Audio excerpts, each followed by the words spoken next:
नमस्कार, मी पंजाब डक. आज आहे 17 जुलै 2026. आजपासूनचा नवीन अंदाज देणार आहे.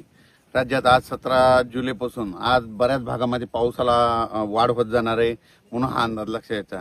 सगळ्यात जास्त आज मध्ये नागपूर जिल्हा, वर्धा जिल्हा, भंडारा, गोंदिया, चंद्रपूर, यवतमाळ, अमरावती, अकोला, बुलढाणा ह्या परिसरामध्ये काय होणार आहे, आज चांगल्या स्वरूपाचा पाऊस आज पडणार आहे, म्हणून हा अंदाज विदर्भातल्या शेतकऱ्यांना लक्षात यायचा.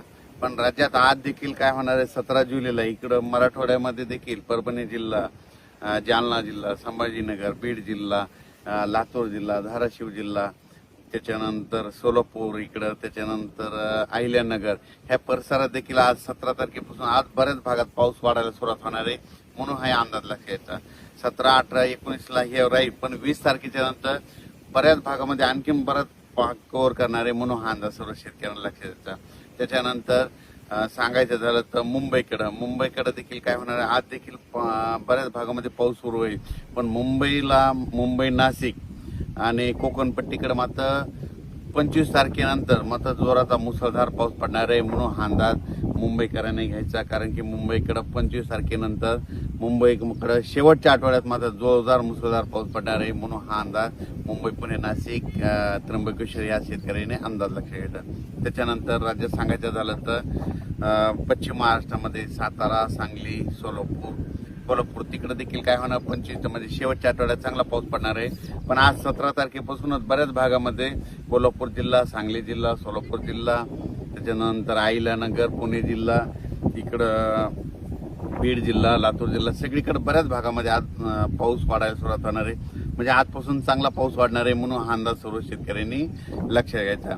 त्याच्यानंतर विदर्भामध्ये तर आज चांगला पाऊस असणारच आहे, पण विदर्भात देखील 20 तारखेच्या नंतर 20 जुलैच्या नंतर आणखी पावसामध्ये वाढ होणार आहे, म्हणून विदर्भातल्या शेतकऱ्यांनी देखील अंदाज लक्षात घ्यायचा. सांगायचं झालं तर सारांशमध्ये सांगतो की आज 17 तारखेपासून ते 5 ऑगस्टपर्यंत राज्यात पाऊस असाच दररोज वेगवेगळ्या भागात पडतच राहणार आहे, आणि जे संपूर्ण जे शेतकऱ्यांचे पीक आहेत त्यांना सगळ्यांना जीवदान ठरणार आहे, म्हणून हा अंदाज लक्षात घेतला.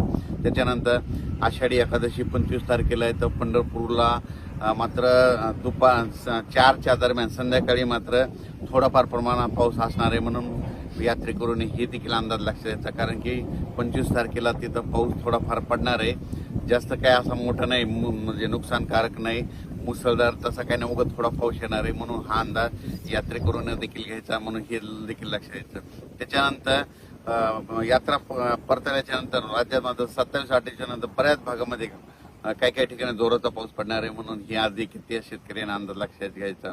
त्याच्यानंतर इकडे जळगाव जिल्हा झालं, धुळे जिल्हा झाला, नंदुरबार जिल्ह्यात देखील काय होणार आहे, आज 17 पासून बऱ्याच भागामध्ये थोडाफार पाऊस वाढणार आहे, पण नंदुरबार जिल्ह्यात मात्र शेवटच्या आठवड्यात एक लो प्रेशर आहे, म्हणजे एक चक्रीवादळ आहे.